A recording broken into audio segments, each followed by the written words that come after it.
welcome. My name is Stephen Goldberg of Optimus Performance, bringing you practical tips and ideas on leadership, team development, and employee performance in the workplace.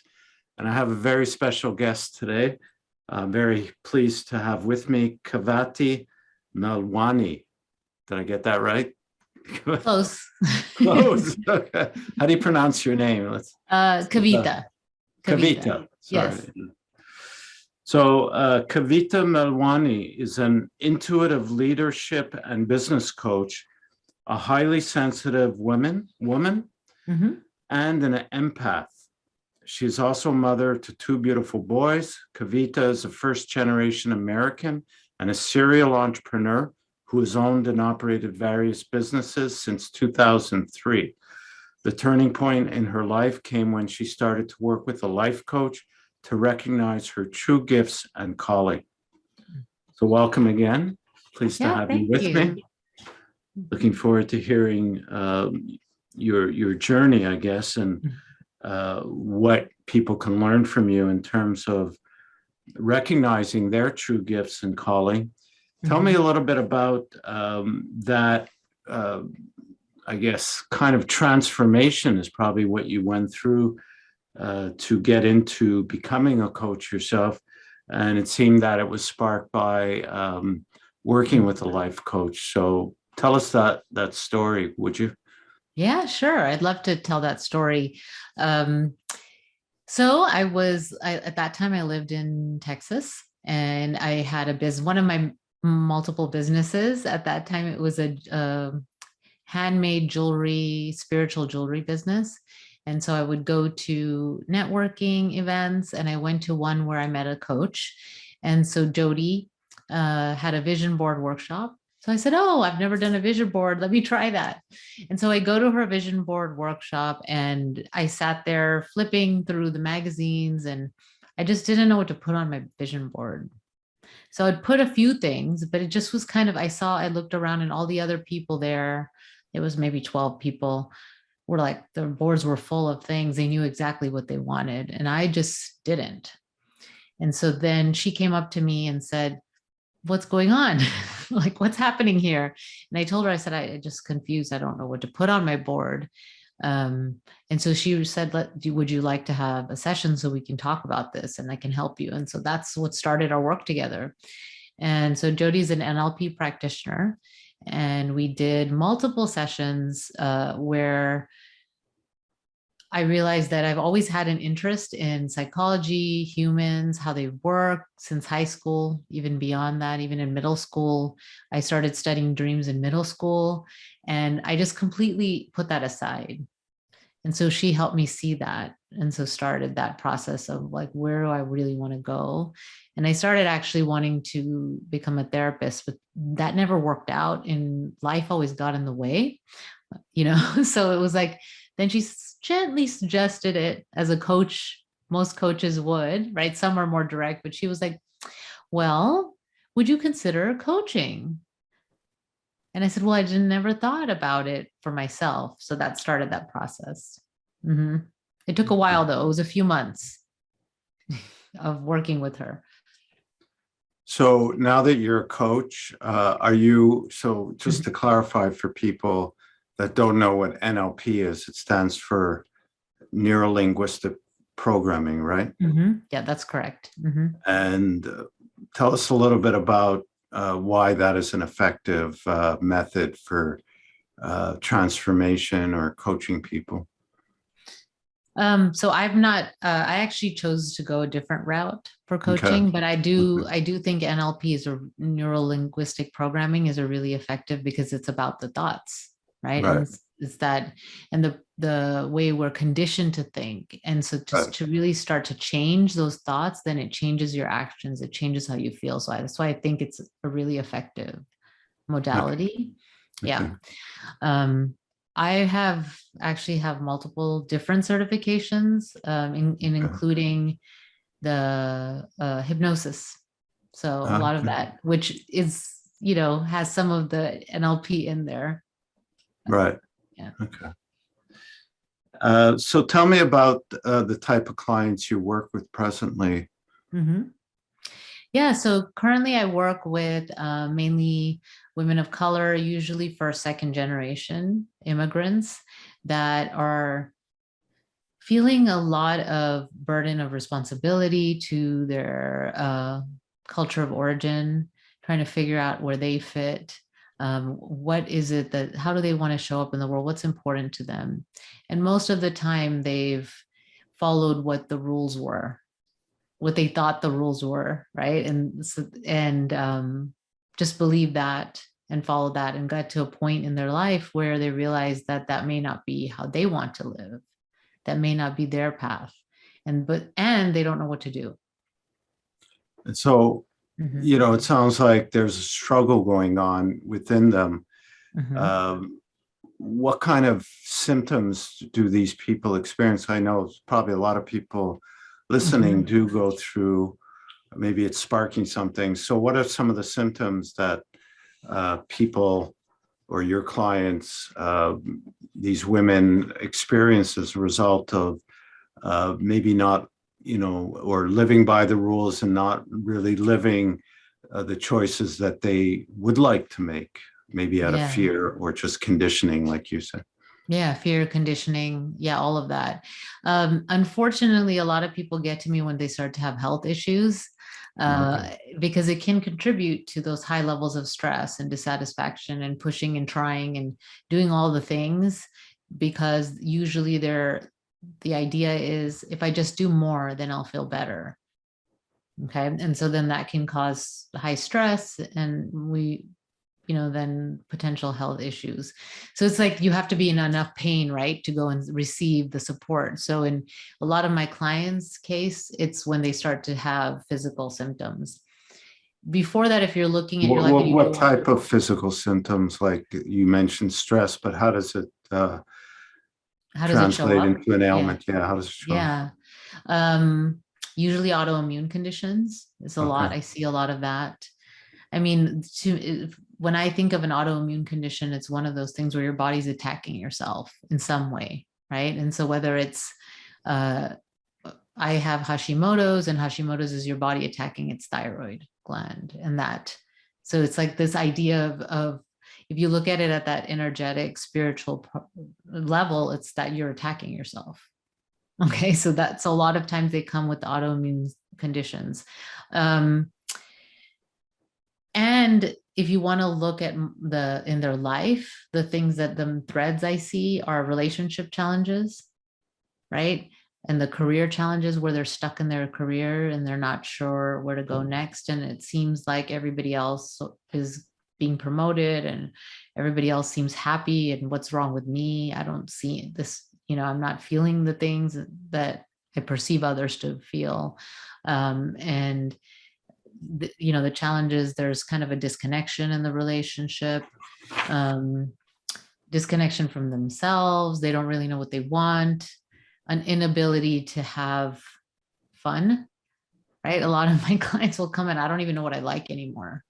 I don't even know what that is. What's fun? Like what's enjoyment or joy in life? I don't know. So those are You some say of the like things. they Mhm. they become depressed after a while of not Yeah. living their fulfilling life. Yeah. Yeah, I would say that depression, even the other way, there's the high intensity doers. So a lot of, immigrants, children of immigrants tend to be high achievers, right? And so the sense of that, okay, well, again, I'll just do more. I'm just gonna do more. And then things will be better. And so then it's like kind of that anxiety sense too. Mhm. So, would you say like your clients, women of color, are they mostly professionals working in, because you're in Mhm. the Bay Area, you mentioned that a lot of your Yeah. clients, I think, work in tech companies. So do they, a lot of them, I guess, have important jobs, high pressure management jobs. Describe that a Yes. little bit.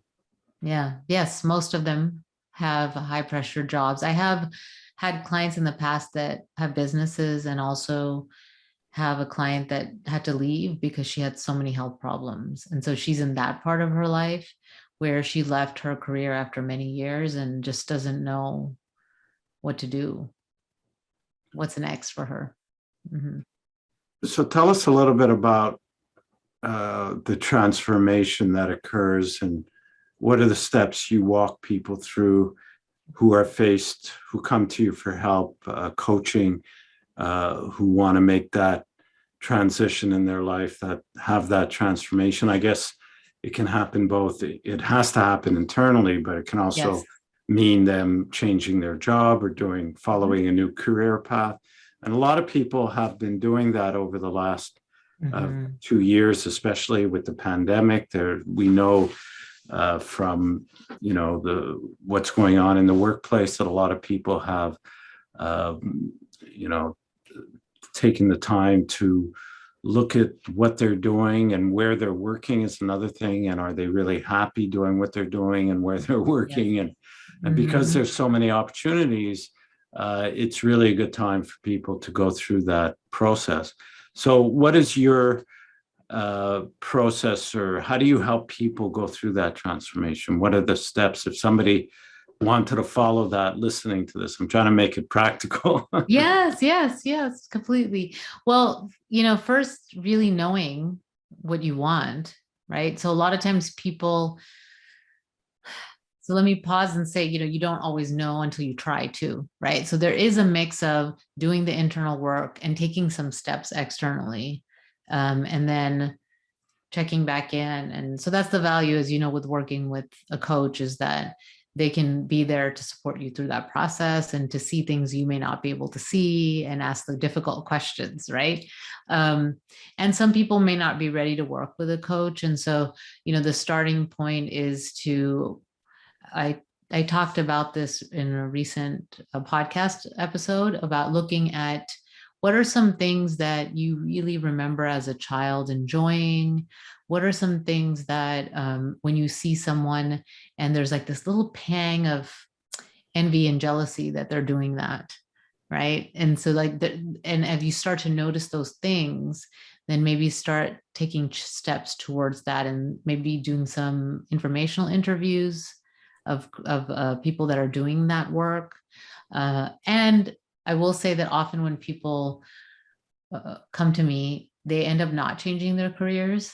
They realize that it was just how they were showing up in their career, and maybe they often change companies, or they change roles within their company, or they just show up differently, right? So there's so many different options. So you had mentioned, well, you had discovered coaching through a Mhm. coach that was walking you through an exercise to create your vision. And sorry, my phone's ringing, and Oh yeah. just gonna hang up. Mhm. Um, and you, I guess, got interested in coaching. Mhm. Uh, it sounds like similar to my story too, because Really? Uh-huh. yeah, well, I was working in a family business, and having some difficulty with managing people, and making good decisions, and hired a coach, and just realized that, hey, I'd love to do what he's doing. And I love the learning. And so I made that transformation. It sounds like you went through a similar Mhm. aha moment with the visioning. So let's talk about how important having a vision for yourself is in giving you the confidence to take some small steps to, um, I guess, investigate alternatives. Yeah. I mean, I think that, so we have a vision, whether we want to have a conscious vision or we want to use our unconscious programming for our vision. So having a conscious vision is important, because then you're moving towards what you really want. If you're going by your conditioning and programming, you are moving towards something, but are you aware of that? What is it that you're moving towards? Is that what you really want? So that's really why a vision is important, because it drives everything that you do. And so once somebody creates a better vision or clearer vision for themselves, uh, what are the paths or the steps you help them to take to explore that? You mentioned doing some research or something similar to that. Yeah, yeah. Describe that a little So bit. yeah, so they start with discerning what they need, what they want. Sometimes I need to help them with setting some boundaries at home and work. And so setting up that foundation so that they can now do this exploratory phase, right? And then creating that initial vision of what they would like. And let's take some steps towards that. And that vision can change.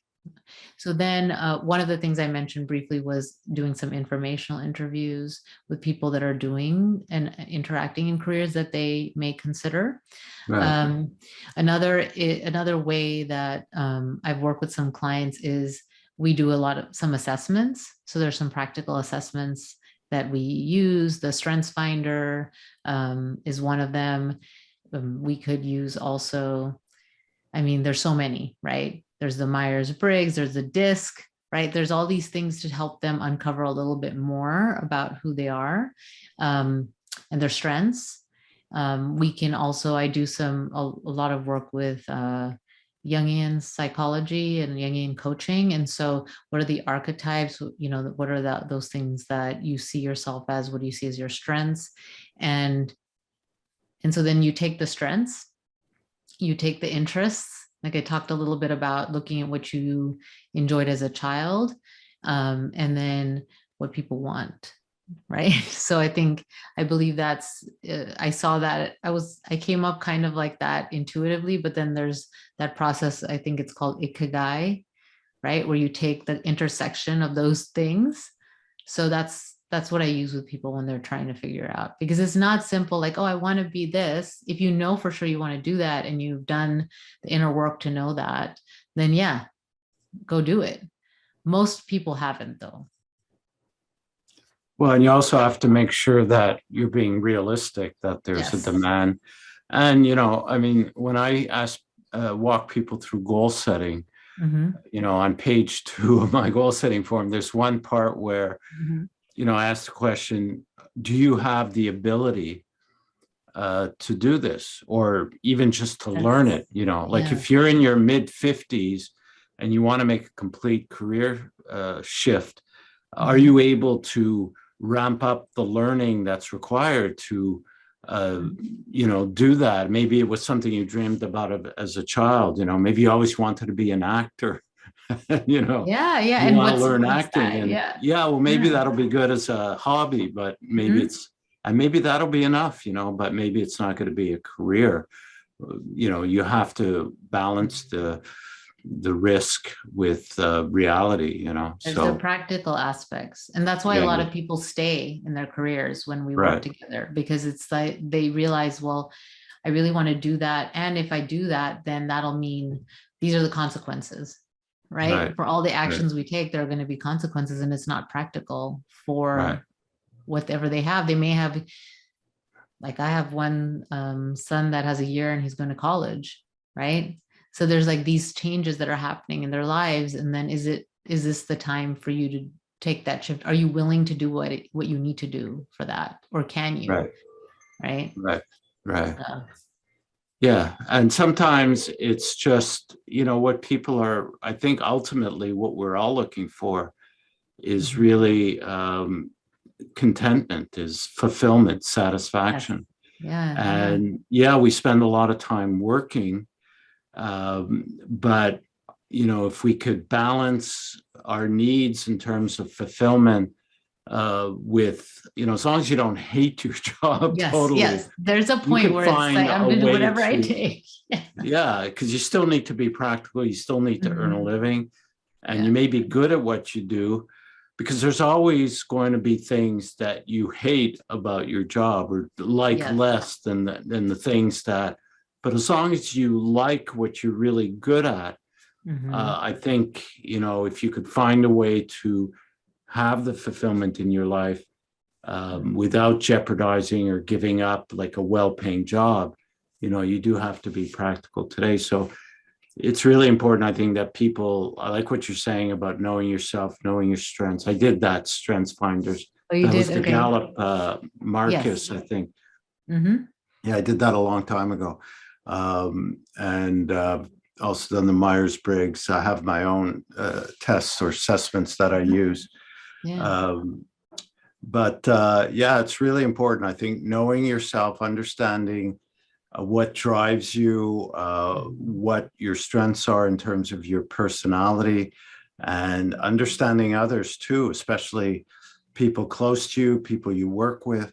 So when you understand yourself and understand others better, there's a greater capacity for tolerance of others too, Oh, yes, for rather than sure. just saying, oh, such an idiot, why are they being like that, right? Yes, That's for good. sure. Yeah. And then those people that are kind of triggering you, those are opportunities for your own growth as well. So that's another way to work with that too. Yeah, why am I getting triggered by that? Yes. Yeah. Um, what is it that bothers me about what they're doing that's triggering something inside of me? Why should it even bother me, right? Right. Yeah. Yeah. What's going on there? What's that about? Yeah. So you had mentioned you did have a gift, something to offer the listeners that they could practically use to, I guess, address whatever they're experiencing in their life, maybe something, or help them create that vision. Maybe tell me what that is. Yes. So I mentioned I have a hypnosis background. So I love to do visualizations and create visualization. So I have an abundance visualization along with an exercise, because I think a lot of times we listen to something and then sit with what's next. What do I do with this now? So the exercise is to help you move forward. And that abundance can look like abundance in your career, abundance of joy. I mean, it doesn't have to be necessarily, I purposely used abundance versus money, right? Because it's not about unlocking money, it's unlocking your version of abundance. And with that exercise, so to start that process. Yeah, abundance could be translated into just spending more time doing what you love to do and Exactly. feeling Yeah. that gratitude for that, yeah. Mm-hmm. So this is a tool you have. It's an exercise that is like an audio Yes. guide. Yes, an Okay, audio so guide and a kind of worksheet. okay. Yes. Yeah. Okay, great. So you're going to send me a link to that. Yes, I will. I'll put that in the description of the video and the show notes of the podcast and on my blog. And I'll also put a link to your website where people could learn more about you. And was there one question that I should have asked you that would you give great value to our audience that I may not have asked you? Oh, I don't think so. I think that this was, gave people enough to start, right? Right. Yeah. Because I can talk forever about coaching and psychology and all of that. But Yeah, I know I could too. yes, I'm sure you could.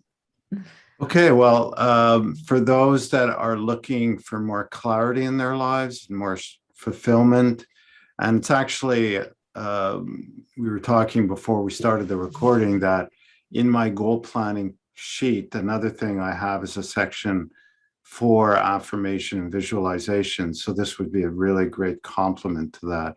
So anybody interested in goal planning could use my worksheet, but then also use this free visualization tool to help you see your goal more clearly and express it mentally and visually.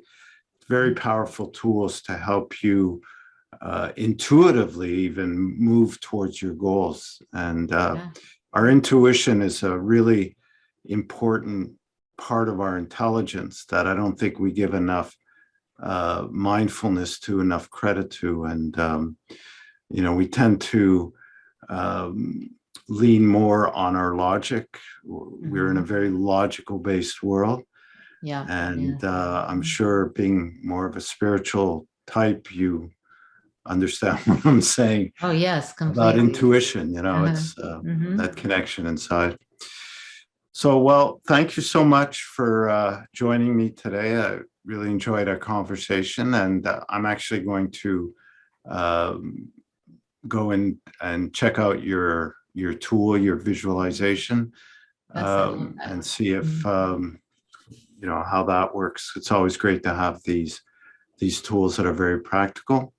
Mhm. For those that are listening for the first time and haven't already subscribed, please do so to the channel, to the podcast, so you get news of new publications as they come out. As I mentioned, I also have some free downloads mostly in the form of forms and templates, worksheets. There's a link in the description of this video. Thank you all for listening, and we'll talk again soon. Yes, thank you. Thank you.